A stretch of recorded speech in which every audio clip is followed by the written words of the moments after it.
Israeli জিম্মিদের অপপ্রচারে ব্যবহার ও নিন্দনীয়ভাবে উপস্থাপন করেছে হামাস। এমন অভিযোগে শনিবার ৬২০ ফিলিস্তিনির মুক্তি স্থগিত করে দেশটি। একে যুদ্ধবিরতি চুক্তির লঙ্ঘন বলে অভিযোগ করে হামাস। এর ফলে যুদ্ধবিরতি চুক্তি বাতিলের আশঙ্কা দেখা দেয়।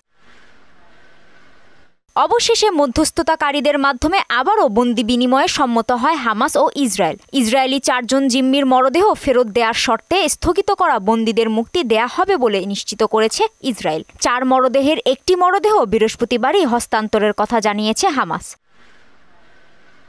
এদিকে ১ মার্চ থেকে যুদ্ধবিরতির দ্বিতীয় পর্ব শুরুর কথা থাকলেও এর আগে নতুন শর্ত জুড়ে দিয়েছে ইসরায়েল। আরোপিত ৪ শর্ত পূরণ না হলে বন্দি বিনিময় চুক্তিটি অনিশ্চয়তায় পড়বে বলে হুঁশিয়ারি দিয়েছেন ইসরায়েলের যুদ্ধকালীন মন্ত্রিসভার সদস্য এলি কোহেন।